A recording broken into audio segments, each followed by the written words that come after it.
반갑습니다. 김현웅입니다.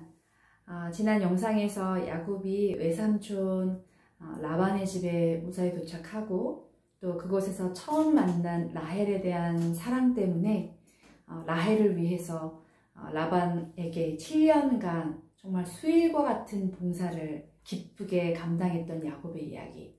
그러나 그 순수했던 그 야곱의 마음을 처참하게 짓밟은 삼촌 라반의 속임수. 결혼한 건 라헬이 아니고 레아였죠. 레아는 라헬의 언니로서 먼저 결혼을 하게 되는데요. 이 과정 중에 제가 지난 영상에서 레아의 그 결혼식 후에 그날 저녁에 레아였던 걸 알아보았다. 제가 이렇게 지난 영상에서 나누었더라고요. 그렇지 않고요. 첫날 밤을 치르고 나서야 그 다음날 아침에 레아인 것을 알아보게 됩니다. 그리고 이것에 대해서 삼촌에게 분노하죠. 이 과정 속에서 가장 아프고 슬펐던 사람이 라헬이었다라고 제가 나누었었는데요. 바로 오늘 이 레아와 라헬, 이 두 자매와 또 함께 이 두 자매의 이 시기와 질투, 이 자매의 난에 정말 끼어있는 야곱의 고단한 그 삶에 대한 이야기 오늘 나누려고 합니다. 야곱은 졸지에 두 아내를 얻게 되었죠. 그리고 자기를 속인 그 외삼촌 앞에서 어쩔 수 없이 7년 봉사했고 이제 남은 7년을 또 봉사해야만 하는 그런 처지가 되었습니다. 근데 참 놀라운 건 이런 과정 속에 하나님께서 이 야곱에게 자녀들을 주시는 겁니다. 여러분, 자녀는 복입니다. 하나님께서 주시는 매우 큰 복이죠. 그래서 이 자녀를 얻는데 말이죠. 저와 여러분의 마음속에 야곱이 라헬을 사랑했잖아요. 근데 이 라헬이 먼저 자녀를 낳으면 참 좋겠다. 이런 마음이 드는 분들도 있을 텐데요. 안타깝게도 라헬은 자녀를 낳지 못합니다. 오히려 성경에서는 하나님께서 레아를 돌보신다라는 표현이 나오고요. 또 라헬한테는 하나님이 의도적으로 닫으셨다라는 그런 이야기를 볼 수 있습니다. 레아는 정말로 아이를 4명을 낳습니다. 그것도 아들을. 우리가 잘 알고 있는 12아들 중에 넷째 아들까지. 르우벤, 시므온, 레위, 유다. 그리고서 이 레아의 태가 닫혀요. 그러면 사랑받는 라헬의 입장에서는 어떻습니까? 얼마나 자녀를 낳고 싶겠어요. 그런데 잘 되어지지가 않는 거예요. 아버지 라반이 이 두 자매들을 시집 보낼 때 레아에게는 실바라는 여종을 그리고 라헬에게는 빌하라는 이 여종을 함께 주었거든요. 그래서 라헬은 머리를 씁니다. 어떤 머리를 쓰는가? 내 여종에게 당신이 들어가서 나로 자녀를 낳게 하십시오. 이렇게 된 겁니다. 그래서 졸지에 야곱이 첩을 얻게 됩니다. 그리고서 빌하를 통하여 또 두 아들을 얻습니다.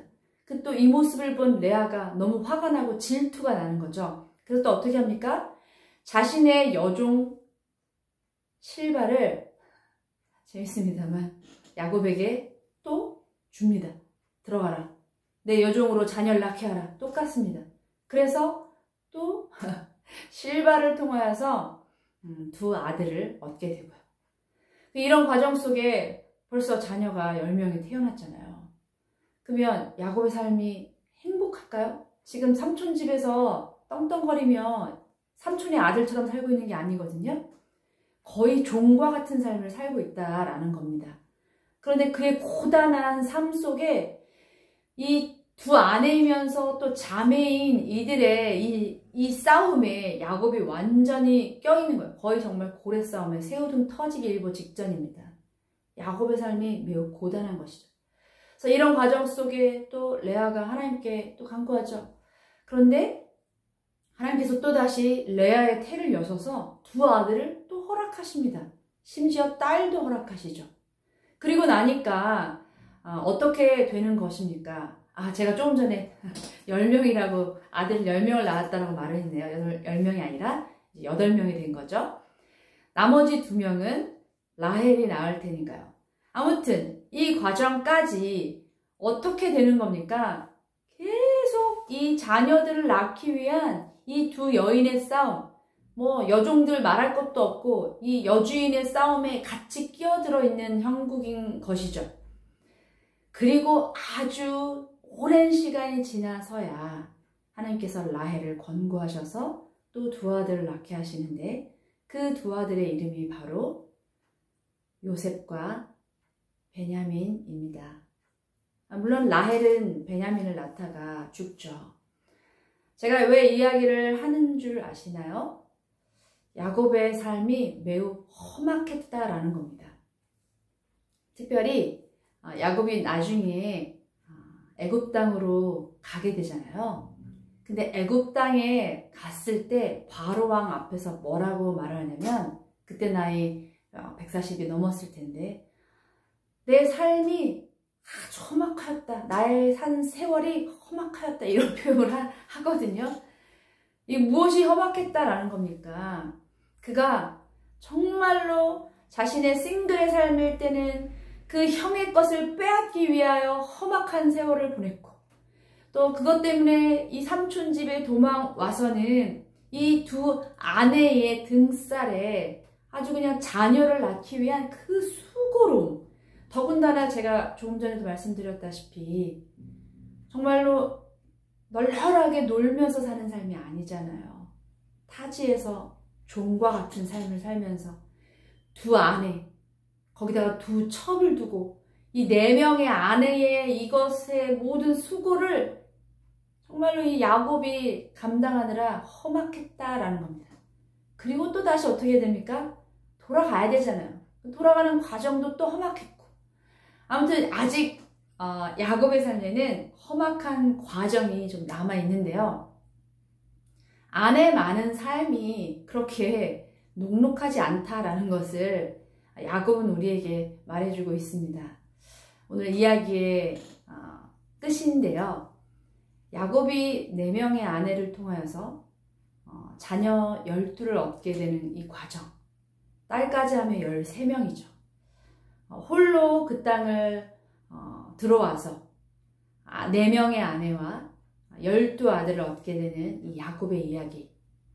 혹시 이 야곱의 이야기 속에서 하나님께서 야곱을 향하여 복을 주시는 것과 야곱을 다루고 계시다라는 것 혹시 눈치채셨습니까? 그렇습니다. 하나님께서 야곱에게 복 주시는 과정은 바로 이 자녀들을 얻게 하는 겁니다. 성경에서는 이 자녀들에 대하여 마치 전쟁의 날에 그 화살통이 가득 찬 화살과 같다라고 하나님 그렇게 표현하셨거든요.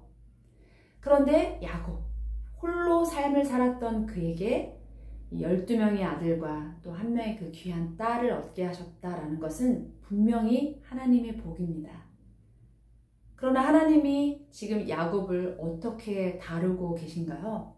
지난 영상 말미에서 나눴던 것처럼 약속을 받았던 야곱은 말이죠.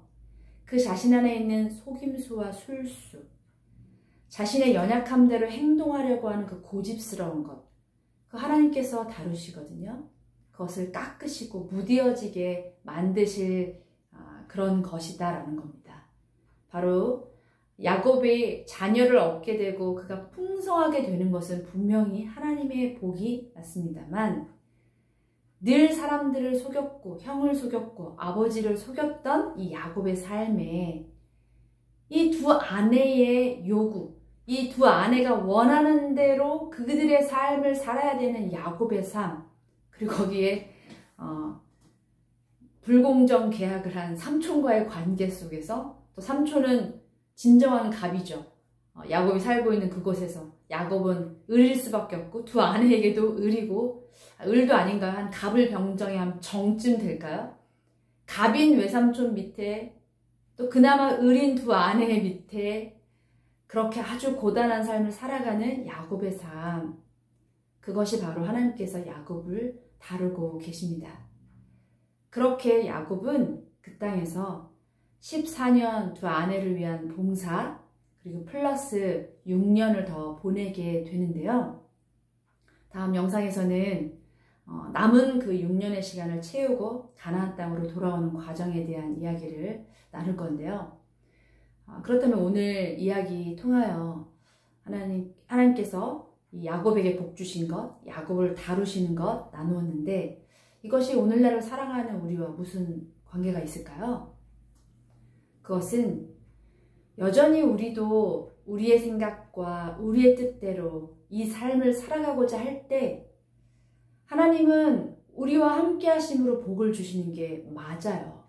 그러나 우리가 행동한 우리의 어떤 행동, 내 생각대로 내 뜻대로 하려고 했던 어떠한 그 과정이나 그 모든 것은 당연히 그 결과를 맞이할 수밖에 없습니다. 누가요?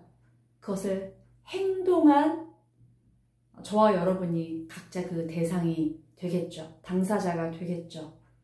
그리고 그것이 잘 되면 정말 차라리 감사하고 다행이다 라고 할 텐데, 이것이 우리가 생각한 대로 되어지지 않을 때 우리는 실은 낙심하게 되어요.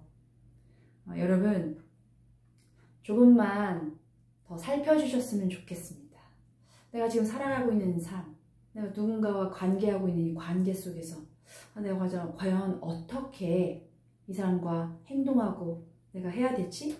내가 해야 되는 어떤 일들 가운데 내가 어떻게 내 생각과 뜻을 먼저 앞세우지 않고 정말로 그 선하게 역사되어지고 되어져야 될 그 일들이 되어지도록 우리가 할 수 있을까? 내가 할 수 있을까? 이렇게 생각하시면 어떨까 싶습니다. 야곱의 매우 험악하고 고단한 이 삶의 이야기, 우리는 그렇게 살면 안 되잖아요. 근데 이미 그렇게 살고 계시다고요? 그럼 정말 축복합니다. 이제는 멈추셔야죠. 이제는 하나님이 함께 하시고 하나님이 주시는 복을 누리면서 사셔야죠. 하나님, 우리의 형편과 상황 속에서 우리가 받아야 될 복을 주시는 분이라고 제가 또 지난 영상에서 나누지 않았습니까? 우리에게 되어져야 할, 이루어져야 할 그 복, 여러분이 그 복을 다 받으셨으면 좋겠어요. 정말 축복합니다. 그렇게 되시도록. 그리고 우리의 생각과 뜻 완전하지 않아요. 한 번쯤은 좀 내려놓으시고 정말 선이 이루어지는 무엇인가 정말 합력하여 선을 이루어야 될 어떤 그 삶의 그 과정 한번 해보시면 어떨까. 조심스럽게 제언합니다. 오늘 영상 들어주셔서 너무 감사하고요. 늘 고맙습니다. 그리고 다음 영상 기대해 주세요. 감사합니다.